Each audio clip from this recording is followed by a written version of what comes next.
2018 പ്രളയം കഴിഞ്ഞപ്പോൾ നമ്മൾ വിദേശ സംഭാവന ആവശ്യപ്പെട്ടു. വിദേശ സംഭാവന ആവശ്യപ്പെട്ടപ്പോൾ അത് കേന്ദ്ര ഗവൺമെൻറ് അനുവദിച്ചില്ല എന്നാണ് പറയുന്നത്. എന്നിട്ട് മഹാരാഷ്ട്ര ഗവൺമെൻറ് അനുവദിക്കുകയും ചെയ്തു ഈ ഇടയ്ക്ക്. ഇപ്പോൾ ഇത് വലിയ വാർത്തയായപ്പോൾ അടൂർ പ്രകാശ് എം പി, ഇപ്പോൾ UDFിൻ്റെ കൺവീനർ കൂടെ ആയിട്ടുള്ള Adoor Prakash M P, Attingal MP ഇപ്പോൾ ലോകസഭയിൽ ഒരു ചോദ്യം ചോദിച്ചു.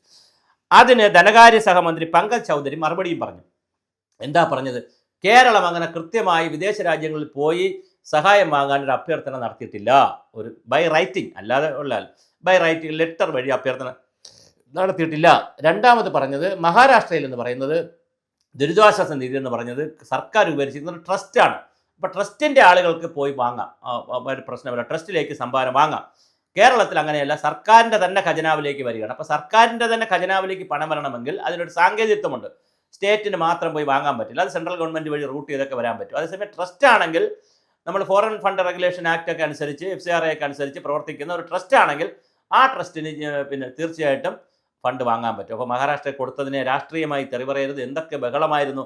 BJP ഗവൺമെൻറ് ഭരിക്കുന്ന മഹാരാഷ്ട്രയ്ക്ക് അനുവാദം കൊടുത്തു, കേരളത്തിന് തന്നില്ല, അതുകൊണ്ട് കേരളം കടലിൽ താഴ്ന്നു എന്നൊക്കെ പറഞ്ഞ് വലിയ ബഹളമായിരുന്നു. പക്ഷേ എന്തായാലും അതിനൊരു ഉത്തരം വന്നിരിക്കുന്നു. തീർച്ചയായും അടൂർ പ്രകാശ് ചോദിച്ചപ്പോൾ വളരെ കൃത്യമായി പങ്കജ് ചൗധരി ആഭ്യന്തര സഹമന്ത്രി പറഞ്ഞു, കേരളത്തിൽ നിന്ന് അങ്ങനെ അപേക്ഷയെ വന്നിട്ടില്ല. അത് ഒന്നാമത്തെ വിഷയം.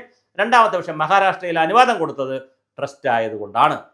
നമ്മൾ മനസ്സിലാക്കുക, കേന്ദ്ര ഗവൺമെൻറ്റിൻ്റെ സംവിധാനങ്ങൾ, ഭരണഘടനയും കോടതികളും ഒക്കെ ഉള്ള രാജ്യത്ത് അങ്ങനെ വലിയ വിവേചനവും നടത്താൻ പറ്റില്ല. ഈ ഒരു വിവേചനം, പ്രത്യേകിച്ച് ഉദ്യോഗസ്ഥന്മാർ അങ്ങനെ ചെയ്യില്ല. ചെയ്താൽ അവർക്ക് ജോലി പോകും, കോടതിയിൽ നിന്നൊക്കെ അവർ ജോലി പോകും. അതുകൊണ്ട് ഉദ്യോഗസ്ഥന്മാർ നിയമം അനുസരിച്ച് തന്നെ ചെയ്യും. പിന്നെ ചില പാർഷ്യാലിറ്റിയൊക്കെ ചില സ്റ്റേറ്റിനോട് വരും, ചില സ്റ്റേറ്റിനോട് സ്നേഹം കൂടാം. അതെല്ലാം ഈ ഡിസ്ക്രിപ്ഷൻ പവറുള്ള കാര്യങ്ങളാണ്.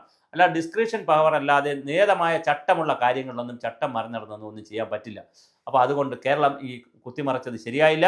നമ്മൾ കറക്റ്റായിട്ട് അപേക്ഷ കൊടുത്തത് ഫോളോ അപ്പ് ചെയ്തില്ല. മാത്രമല്ല മഹാരാഷ്ട്രയിൽ കൊടുത്തത് ട്രസ്റ്റ് ആയതുകൊണ്ടാണെന്ന് പറയുന്നു. തീർച്ചയായിട്ടും ഇതാണ് സത്യമായി നിൽക്കുമ്പോൾ ഇവിടെ നമ്മൾ തള്ളിമറിക്കുന്നത് BJP ഗവൺമെൻറ്, CPM ഗവൺമെൻറ് ആയതുകൊണ്ട് തന്നില്ല, അല്ലെങ്കിൽ നമ്മൾ വലിയ ആളായി പോകുന്നു, അത് നമ്മൾ പട്ടിണിക്കിടുകയാണ്, അല്ലെങ്കിൽ ദുരിതത്തെയും രാഷ്ട്രീയവൽക്കരിക്കുന്നു എന്നൊക്കെ പറഞ്ഞ് നമ്മൾ വലിയ ബഹളം ഉണ്ടാക്കി.